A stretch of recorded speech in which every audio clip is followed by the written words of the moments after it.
Welcome to another episode of Coffee with Coach. It is Friday. It is April 10th. Yesterday was one of my kids' birthdays. Today is another one of my kids' birthdays. My oldest daughter, I'm definitely getting old because I'm losing count of how old they are. I think she turns 28 today. That is hard to believe. I have a daughter that is almost 30. That is absolutely crazy. But it is April 10th, and I'm telling you right now, I've got a really good lineup this morning. Before we get into that lineup, first of all, let me do a couple plug-ins. One, if you are watching this on the replay, I know I am old. If you're watching this on the replay, um, you're going to hear me talk to individuals that are actually watching this live. And so, for example, when my brother just said, I'm old, that's because I am old.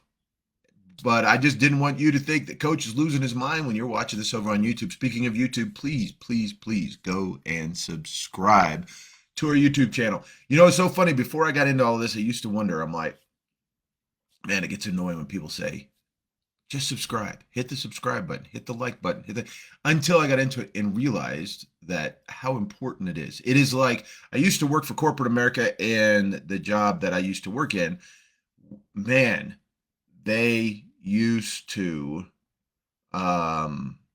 push so hard customer surveys, like so hard. And until I got into that job, I never did a survey for anybody because I was always annoyed when someone say, "Hey, there's a survey at the bottom of the receipt." Until I worked in a job that one of our metrics that we had to meet was the customer service metric, and I realized how important it is. And so now, even though I don't work in that job anymore, I still do it because it is vitally important. I'm asking you, begging you, I'm pleading with you. No, I'm not doing all that. I don't do that.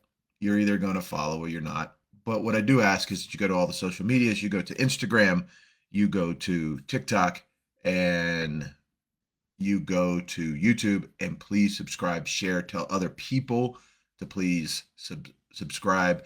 There are some things that each of those venues require, each of those apps or media, forms of media. For example, there's some things that I want to do over on YouTube with Grit Nation, but I have to have 1,000 followers in order to do that, and we're not there.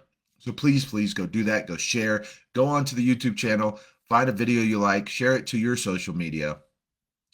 So there's that plug.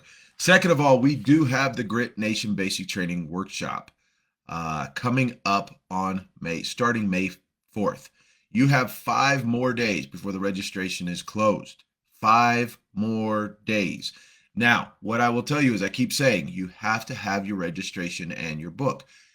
You only have to have the registration paid for by the 15th. You can get as long as you have your book and proof that you have your workbook by the time that the workshop starts, day one, you're good. You don't have to have both before that. It's just I am closing out the registration on the 15th. So you have to have at least your $20 in by that time for the registration piece of it, right? And then you have to go to Amazon, go pick up your book. Just go to the search page, do Coach Grit. The book will come up. You get this book. This book is something that you'll be able to carry with you, be able to utilize once the workshop is over with. All of that, last but not least, please go check out the Grit Nation Volume 1 album. It is on all streaming devices, and please share it as well on your social media. I shared it yesterday and had someone say, "Hey, I didn't know that you put this out. Where can I find it?" And you can find it on, that's a good question. You can find it on YouTube Music, iHeartRadio, Apple Music, Spotify, and many more streaming services. I think there's like 15 to 20. Many of them I'd never even heard of. I'm like, people use that? I've never heard of that before.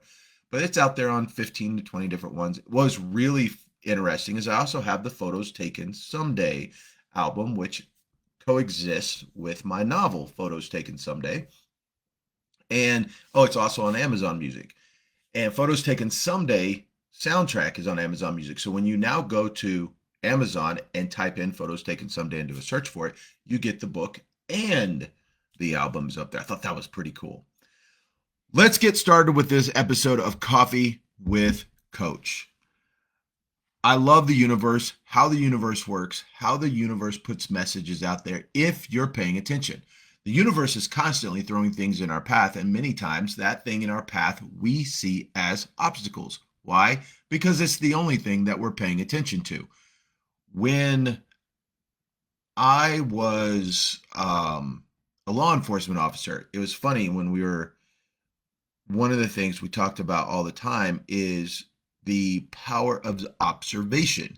And whatever it is that you have in your mind that you're going to focus on, whether it's conscious or subconscious, that is what you will see. It is that whole red car thing, right? You'd never see a red car on the road until you own a red car or you're thinking about a red car. Then that is all you can see. And way too often in car crashes, it's so funny because you would talk to someone and say, "What happened?" You'd show up on a crash scene and you're like, "You have 4 lanes of highway and it was only you and the one person you hit. How in the world did you hit them?"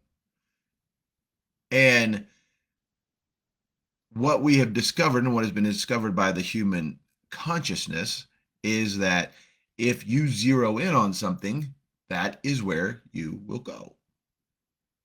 And so, all too often, we do not see what the universe is trying to teach us because we are expecting obstacles. We are looking for obstacles. We are looking to avoid obstacles, but because we are looking to avoid obstacles, we're thinking about obstacles, and guess what we find? Obstacles. This morning I got up, did my morning routine, and nothing was hitting. Nothing was like, even for my own personal growth in life, it just didn't seem that anything was seeding in there. And that's okay. There you will have days and mornings, maybe even weeks and months like that. You just keep being consistent. So I stayed consistent and did what I do every morning with my morning routine. But I was just like, man, I'm just not feeling this morning. I have a full day planned ahead of me. I was having a hard time not allowing my mind to jump past my morning routine and get into the thought patterns of what the day is going to hold for me. So with that, I went and got some coffee, and Miss Coach and I were talking. We have a morning routine ourselves where in the morning we get up, I put on something over the Bluetooth speakers in the bedroom, and we're listening and we're just spending time together talking. Really just her waking up. I'm a morning person. She is not. I mean, the instant I wake up, my feet hit the floor, I am at 100. In fact, so much that I have learned it annoys her. And so I have to really reel it in because as soon as my feet hit the ground, my mind goes. And when my mind flips that switch, I begin to, hustle. I begin to hustle and I'm just like, boom, boom, boom, boom, boom. And she's looking over at me going, really? I haven't even had a cup of coffee yet. And she's the opposite. She usually takes about 30 minutes to an hour or more to finally get spinning up. Not me. Then once she gets to a certain point where she's ready to walk out the door, we go downstairs and we finish up conversations in the kitchen as she's getting her day ready, and we're usually talking about, hey, this is what my day looks like, this is what her day looks like, this is where we're going to come back together. And so we did that this morning, and in that time period down in the kitchen as we were getting some breakfast, we were both getting coffee, things like that, we began to have a discussion about where we both are in our lives, some things that are taking place in her lives, in her career, and where we both are with our businesses that we are starting. She is starting her art business. I am working with personal training and mindset coaching, as well as writing books. And it really led us to an amazing conversation that I am going to take you all and kind of place you in. I'm going to let you join us in this conversation. No, Miss Coach is not here, so you don't really get to join. I know many of you are disappointed because many of you, in fact, usually when I let her take over any of the videos, I can walk away and no one will know because she's just that amazing and She just has a different feel about her than I do. But what I want to talk about this morning is something that when we were talking, it hit me. I'm like, that's why nothing was hitting this morning. That's why nothing was seeding this morning, because it wasn't the morning routine that was going to seed. It was this conversation that was going to seed. The thing I want to talk to you about this morning is the difference between, or I'm going to present this in a form of a question. Are you living a life to live a life, or are you living a career to live a life? Are you living life to live life? Or are you, maybe even put it in the words of, are you pursuing a career to live life? Now, there's many facets to this. We could sit there and say, if you are doing a career that you absolutely love, it is your passion and your dream, it coincides with life. It partners with life. And then you can move forward with it in unison. But let's face it, many times that's not the case.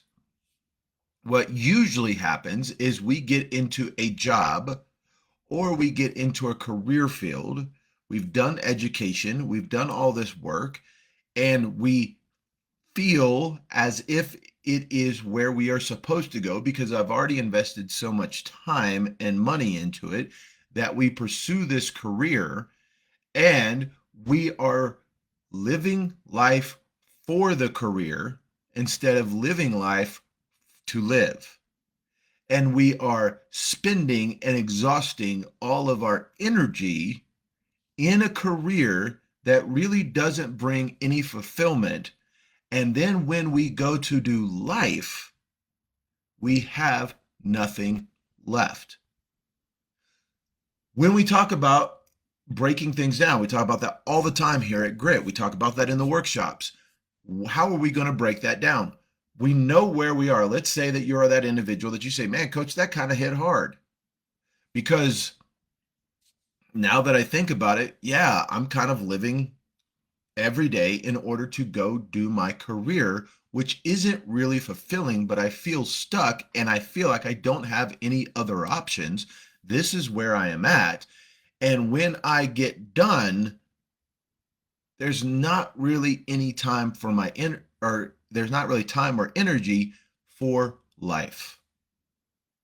And I'm going to get up tomorrow and I'm going to do the same thing. Coach, I'm stuck in that rut. I'm living Monday through Friday for the weekend because the weekend is where I get to live.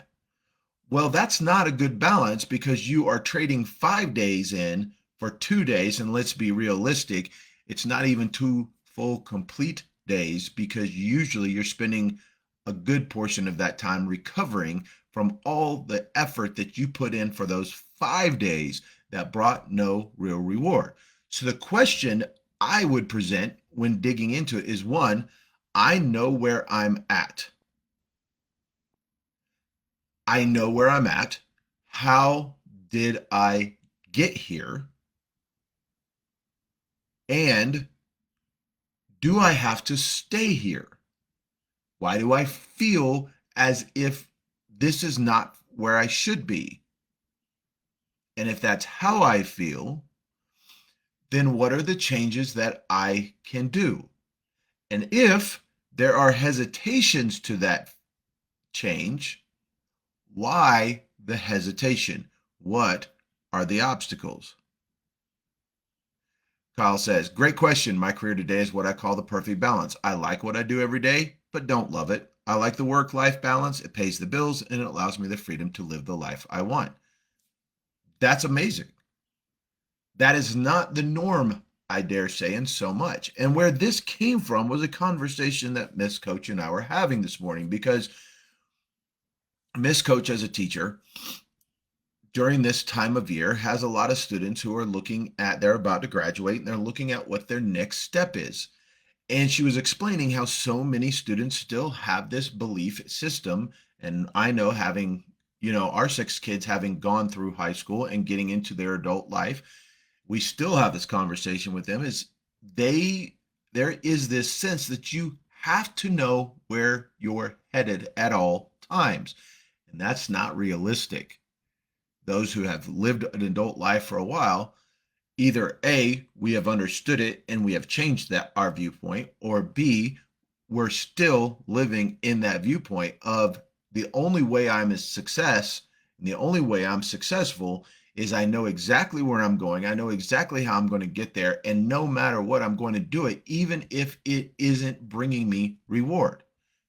And when I was talking earlier about the energy, Miss Coach has a really good illustration. She didn't come up with it. She heard it somewhere. And when she heard it, she made it her own because it was one of those things where she's like, oh my God, that's a perfect example.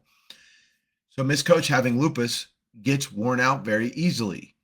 And she has to be very purposeful in where she places her energy, or she will run out before she gets the things that she loves to do. And she heard this illustration one time and she's like, I don't understand where it came from, but I'm going to use it. And I'm going to present it to you because she says it all the time. It's actually her cue word to let me know when she is actually getting exhausted. She will say, I'm running out of spoons. And it's this idea that we wake up every morning with only a certain amount of spoons. It's like probably comes from it's almost like socks, right? There are certain things in life that vanish and you just don't know where they are. And silverware is one of them, at least in our house. We had to go out and buy a whole thing, brand new thing of silverware because we were running low, ironically, on spoons. And I'm going, where do these things go? And so it's the idea that we wake up every morning with a certain amount of spoons. Once you've used that spoon, it's dirty. You can't use it again.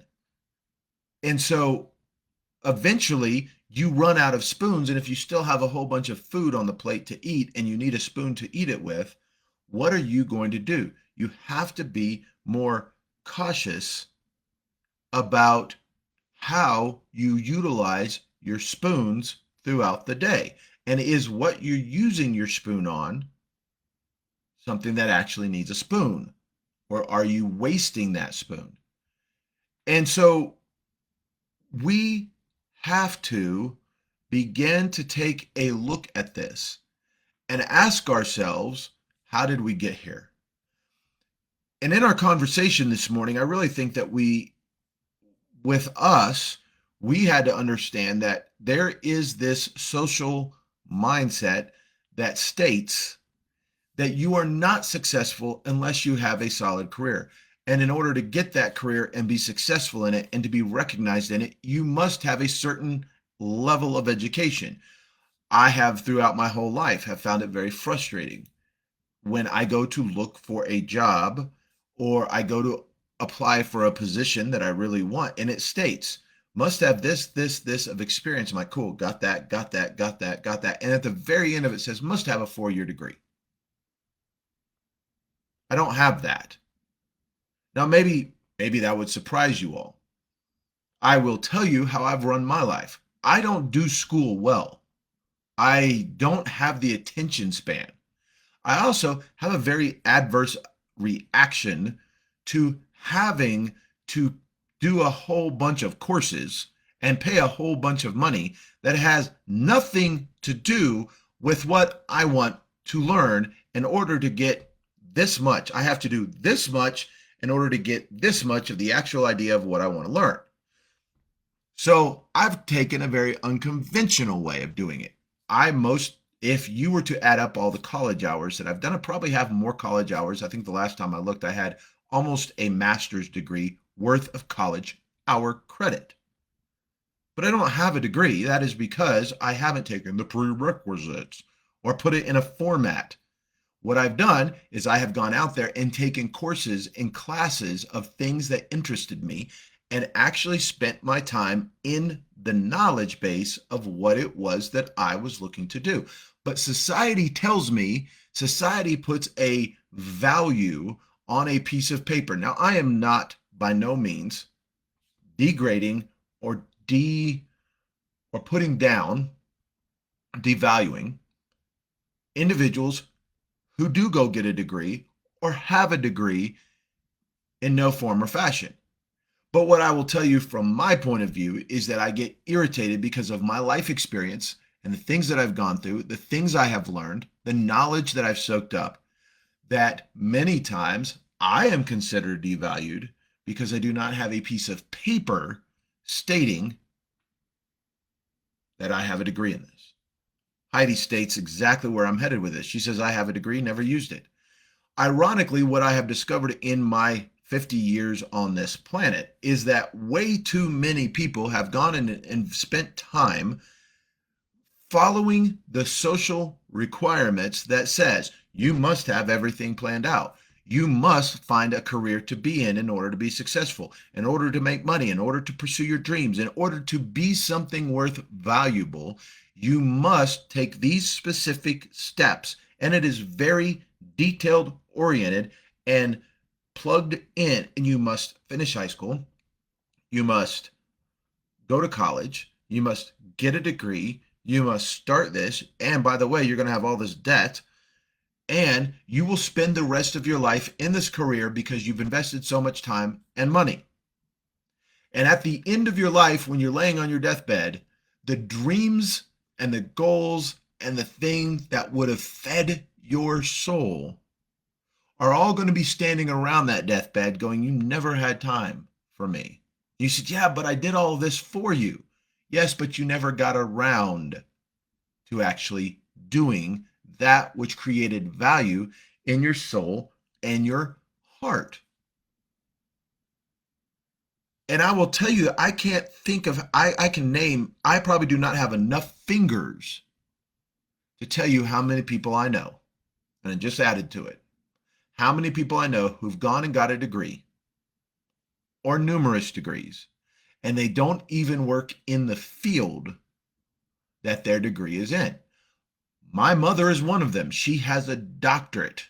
She literally went all the way to getting her doctorate degree. And the field that she has spent the majority of her adult life in has nothing to do with the degree that she has. Now, again, this is not a slam on degrees. This is not a slam on education. What this is a call to action for us in our lives to take a look at and ask ourselves, am I living a career to live, or am I living a life worth living? And how can I bring them together? Because I will tell you that in the position that I am currently in, I have never felt more freedom in my life. And yet, to society's terms and society's picture of what a path should look like, I shouldn't be feeling that free. I shouldn't have excitement. I shouldn't be waking up every morning with no pressure hanging on my back. I should be stressed out and worried and trying to figure out what the career is that I need to jump into, and how do I get into that? And I say career as a generalized, because you could say I'm living my career, but the idea of it is I'm not following a direct path that is set out by society's norms. And we must, if you are a parent, Miss Coach and I have never, ever, ever told our kids, this is the path you must take, and this is how you do it. We have allowed them and created a space around them of a place where they can flow and grow into their dreams and passions. The reason that we own the house that we own, own a house that is way bigger than we probably need. And it is not, I will stamp this so hard, it is not for a social status. When we went to purchase a home, we said we wanted a home that allowed us to have a generational home, a home that had enough space where our kids had the freedom to go out into the world and try whatever it is they wanted to try. And if they fell flat on their face, they knew always that they had a foundation to retreat back to and start over again. And I will tell you, they've all done it. They've all done it. There's all except for our youngest, which I think is because she has learned from her older siblings. All of them have gone out and then they've come back. Our oldest son has come back more so because of COVID, meaning he was in college at the time of COVID. But all of them have gone out into the world and returned back, and then they are now pushing back out. We have one son who has literally said, "Man, I'm going to build off of this gift that has been given to me." He's like, I am literally going to maximize it, but it's also giving him the freedom. He has come so many times and said, "You know what, Dad, I can't tell you, if you had not done this, I wouldn't be able to take all of these chances that I'm doing." And that key word is the chance. And I'm so proud of what they are doing in their lives, because what we are building is a generation of humans who literally are going out and shaking off the norms. They're living their best life, and they're not out there partying. They're not out there drinking. They're not out there using drugs. They're not out there stressed. What they're doing is they're pursuing the things they love to see how they can make it work for them. They're living life to live, not working a career to hopefully live. And so, my challenge for you today is to ask yourself, am I living 5 days, or am I working and exhausting myself for 5 days in order to try to live for two? That's not a good balance. Every day, I know that my brother was giving me a hard time in the comments earlier, just messing with me. But every day now, I get to get up. And yes, I have a career now that I am living every single day. But that's the key. I'm living it. I'm getting up every single day. And there are days that I'm sitting there going, I don't know, this is going to work. But I show up. I work in quiet. I keep doing it. I keep doing the things that I need to do to move forward. And I get up every single day being able to breathe and know that I am living a passion. And what it has done, it has created a new energy within me that says, today is my day. I don't have to have it all figured out. I don't even have to have the last half of the day figured out. I just need to understand where I'm at right now. And are the things that I'm doing creating value in a dream worth living, not a career that is exhausting? And my challenge to you today is to evaluate where you are and ask yourself that question. And then we take a look at what are the obstacles. Why am I here? Why is it that I feel like I have to keep pursuing this career, this job pathway, whatever it is that I'm not feeling fulfilled in? I don't feel like I bring any value, and I am exhausted to the point that I can't even live my life. All I'm doing is working a career. I'm not living life. And how do I get to the point where I can live life and it be rewarding, as well as it's what I do? It's my career. It is my dream. It is my passion. It's my goal. The obstacles many times are, you have spent all this money and all of this time investing. Well, then let's change the perspective of it. Sure, you spent all that money on maybe a degree. Sure, you spent all that money on some education that you're wondering, you feel as if you're going to throw down the toilet if you don't do that career. The truth is, you're looking at it incorrectly. You spent that time, money, and invested all of that to learn other principles that you can utilize as you move forward in a different structure, in a different role. Miss Coach actually has a art degree. She has a teaching degree. And for right after COVID, she had got so exhausted in teaching, she left teaching for a while and went into corporate America to see if that was something she wanted to do. And some would argue that she was not utilizing all of the things that she had invested in money and time.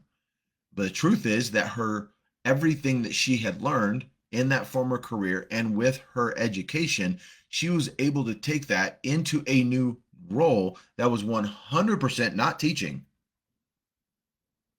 and be able to use the fine details in that role that gave her a different insight in her new role, how to execute that role.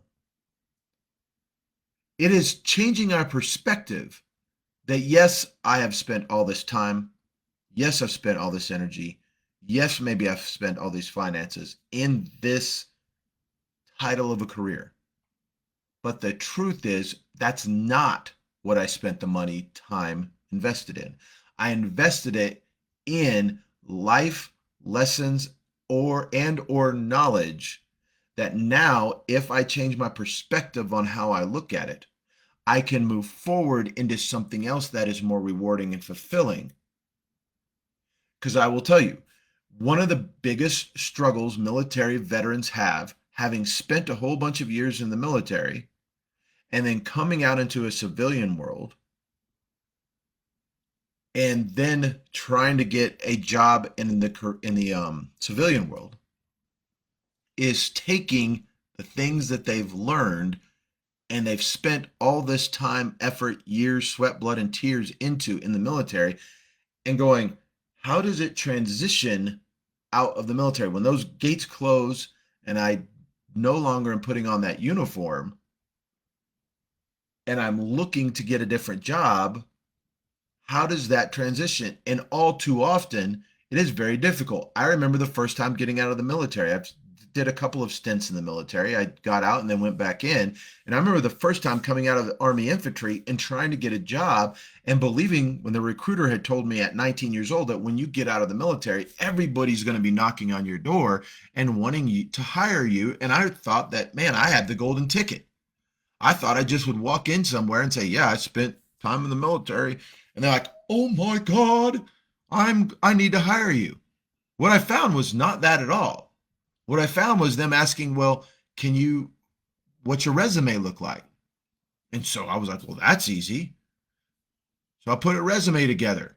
Spent this much time in the military. I threw hand grenades. I was really proud of my air assault training. So, education, air assault education, chemical warfare education, field sanitation education, combat lifesaver education. I put all this stuff and they're like, well, what is that? Oh, the air assault. I repelled out of helicopters, big heavy load on my back. We would assault down. We could take a battlefield. We could clear out the area. Okay. Chemical, do I dare ask what the chemical and biological warfare class was? Oh man, we learned all about different chemicals, how to decon, how to detect if there was a nuclear explosion, how to be able to figure out where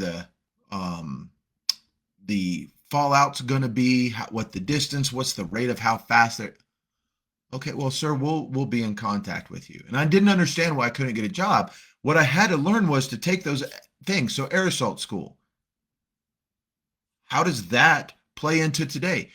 I took a course that I graduated top of class of that taught me to pay attention to extreme details, to pay attention to organization,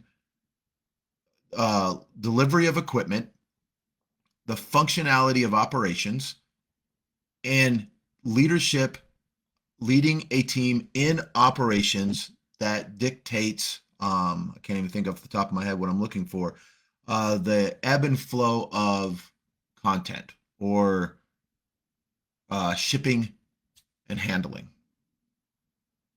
That's what I learned, but us military guys aren't taught that's how it is.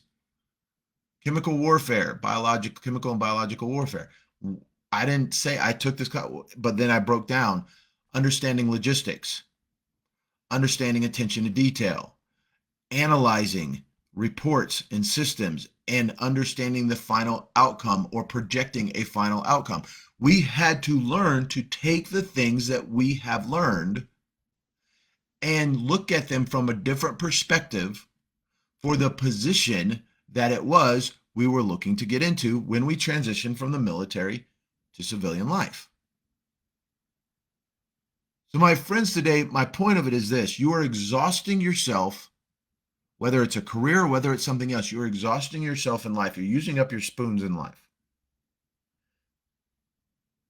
in such a way that you're not living, you're existing with the hope of a better tomorrow. But that hope for a better tomorrow has never come. And you're always like, it's going to be tomorrow. But then tomorrow comes, and tomorrow's always tomorrow. Are you living a full and valuable, fulfilled life? Or are you exhausting yourself with a hope of that? And if that last response is your answer, how do you take back control and change the perspective? I started this off saying, if you focus on a red car, you'll see the red car. It is your perspective of what it is you are going to spend your time on and how you are going to take all the knowledge, life skills, and the things you have done up to this point and repackage them, rebrand them to be able to create the life you've always wanted.